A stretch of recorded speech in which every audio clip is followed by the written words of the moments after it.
आपका क्या नाम है? मेरा नाम डॉक्टर कालू सिंह है।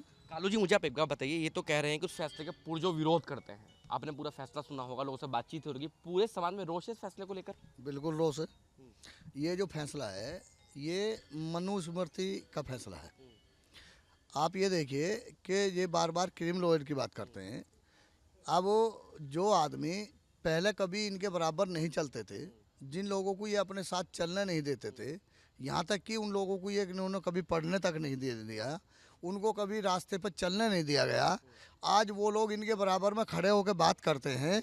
तो इन लोगों को और कोई रास्ता ना निकालने के बावजूद सरकार ने पूरा प्रेशर बनाकर माननीय सर्वोच्च न्यायालय का हम सम्मान कर रहे हैं और उसको एक गले की हड्डी, फांस की हड्डी बना दिया है कि कुछ लोगों को ये कह रहे हैं कि भी हम तुम्हें फ़ायदा देना चाह रहे हैं, मगर हम फ़ायदा इसलिए नहीं दे पा रहे तुम्हें कि इन्होंने तुम्हारा फ़ायदा इन लोगों ने ले लिया है।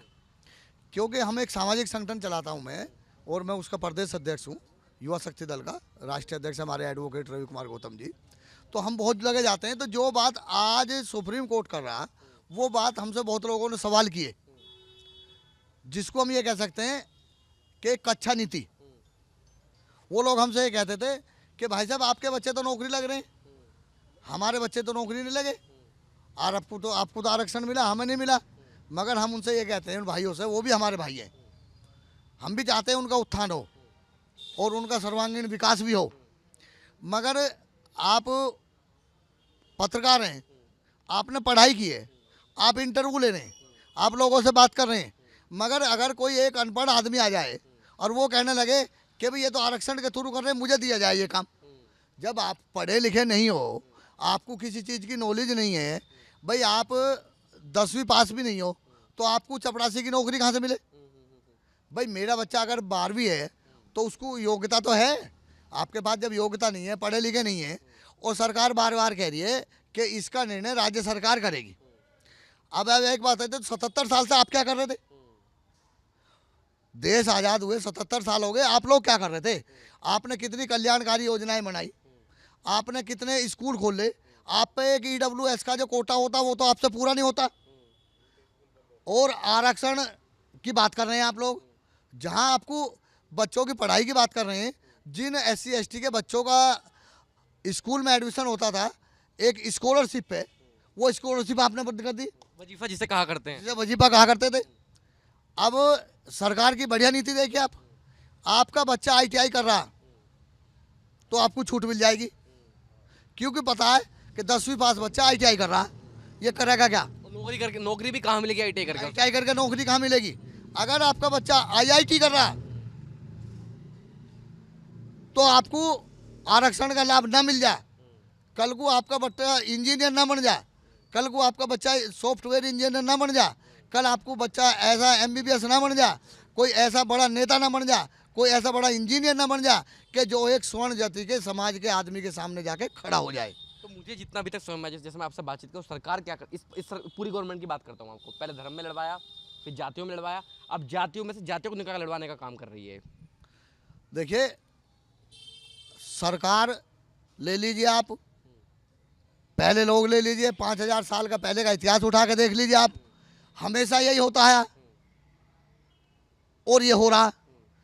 जो हमारे यशस्वी प्रधानमंत्री हैं, 10 साल से वो राज्य कर रहे हैं, पूरे हिंदुस्तान क्या, पूरे भारत क्या, पूरे संसार में उनका डंका बज रहा, मगर उन पर 10 साल तक एक लो क्लास के आदमी के पास तक आरक्षण नहीं पहुंचाया गया। अपना फेलियर तो आप टाल रहे हैं, क्योंकि आप अपना फेलियर इसलिए टाल रहे हैं। इस बात की भी गारंटी क्या होगी अगर आप लोग आरक्षण छोड़ भी देते हैं, जिसने आरक्षण का लाभ ले भी लिया वो आरक्षण छोड़ भी देता है, कि आप निचले तबके, तो जो नीचे दूर बैठा व्यक्ति को आप आरक्षण दे पा रहे हैं, उसकी भी क्या गारंटी होगी जब आज तक नहीं दे पाए आप? आरक्षण की बात है, आपने कितनी प्राइवेट वैकेंसियों में आरक्षण दिया, कितने आपने सरकारी पद आज तक खाली पड़े? अंदर तो लोकसभा में तो पानी लीक हो रहा और बाहर पेपर लीक हो रहा, और आप बात कर रहे हैं आरक्षण की। अरे भैया, पहले अपना पानी रोक लो, हमारे आरक्षण पर बाद में बात कर लेना।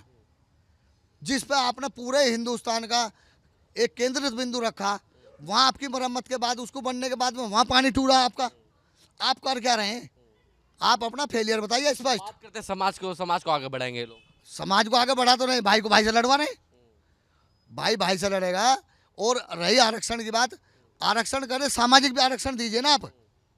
हम कब कह रहे हैं आरक्षण, आरक्षण आप खत्म कर दिए, हम मान लेते हैं आपकी बात। जाति जनगणना कराने को तैयार नहीं है। जाति जनगणना नहीं करवाएंगे, सामाजिक आरक्षण नहीं देंगे। एक आदमी पर 500 बीघा जमीन है, एक पर 50 गज का प्लॉट है, आरक्षण का फायदा वो भी ले रहा है। आरक्षण का फायदा वो भी ले रहा है 500 वाला। उस 500 वाले की हटा गए, पहले 50 गज वाले को दो ना आप। बल्कि 500 वालों को ज्यादा आरक्षण का फायदा मिल रहा होगा। उसको इसलिए मिल रहा है ना कि उसकी ऊंची पहुंच है, उसकी पकड़ ज्यादा है। यहाँ तो काम उसी का तो ज्यादा चल रहा है जिसकी ऊंची पहुंच ज्यादा। इसीलिए ये जो फैसला है इसका समाज में पूरा रोष है। सरकार के दबाव में दिया गया फैसला ये। बिल्कुल ये सरकार की मंशा है कि आरक्षण खत्म ही कर दो इस तरीके से। सरकार तो ये चाहती है कि आरक्षण वाले आदमियों को ही खत्म कर दो, मगर हो नहीं पा रहा। बार बार कर रही है सरकार। 2018 में किया सरकार ने, तुगलकाबाद वाले मंदिर में किया सरकार ने, है जी, वाराणसी वाले मंदिर में किया सरकार ने, कहाँ नहीं किया सरकार ने। ये सुप्रीम कोर्ट के जो चीफ जस्टिस पे बड़ा भरोसा था, बीच में बड़े इनकी रील्स वायरल हुआ करती थी भाई। देखिए एक कहावत सुनाता हूं मैं आपको, छोटी सी कहावत है। कोई राजा था, उसने एक बिल्ली पाल रखी थी और वो बिल्ली के सिर पे मोमबत्ती रख के तब खाना खाता था। तो उसने अपने बीरबल से पूछा कि भाई इसका महत्व क्या। उसने कहा इसका महत्व हम कल बताएंगे। वो 2 चूहे लेगा बांध के, उसने दोनों चूहे बिल्ली के सामने छोड़ दिए। बिल्ली ने कहा ऐसी की तैसी में जाए राजा, मैं तो अपने शिकार पर चली। अब जो लोग रिटायरमेंट हैं, जिनका जल्दी रिटायरमेंट होने वाला, वो अपने शिकार की तैयारी में है कि उन्हें कोई ना कोई बड़ा पद मिल जाए। जो पहले से होता आया है, पहले से नहीं हुआ।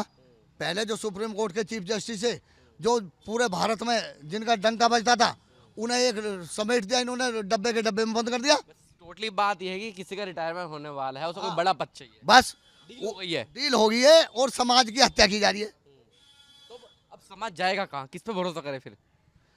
देखिए बाबा साहब ने कहा था कि जब आपकी संख्या संसद में कम हो तो रोड पर आपकी संख्या इतनी होनी चाहिए कि संसद वाला निकल के ये पूछे कि आपको करना क्या है, व्हाट डू यू वांट, आप चाहते क्या हैं।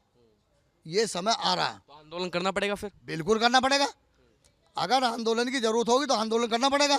भाई आप हमारा आरक्षण छीनोगे, आप हमारे एससी एक्ट पर आपने पहले दुरुपयोग किया 2018 में, वो भी तो आपने सुप्रीम कोर्ट के जज थे जिन्होंने उसके विरोध में जजमेंट दिया था।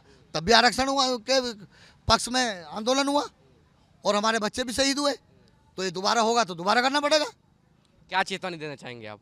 मैं तो चेतावनी ये देना चाहूँगा कि ये अभी जो 9-7 बेंचों की जो जजमेंट ने जो जजों ने जो जजमेंट दिया, ये इस पर पुनर्विचार होना चाहिए। इस पर रिव्यू पटिशन डलेगी, इस पर 9 जज बैठो, 11 जज बैठो, ये पूर्ण रूप से ख़त्म होगा। आपको आरक्षण देना तो आरक्षण देने की आप नीति बनाइए ना।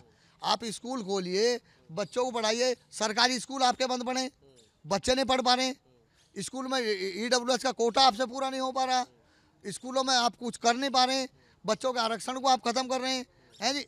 नौकरी आप नहीं दे पा रहे, पेपर लीक आप नहीं रोक पा रहे, और दुनिया भर का ध्यान बांटने के लिए अब एक नया जजमेंट ला के खड़ा कर दिया।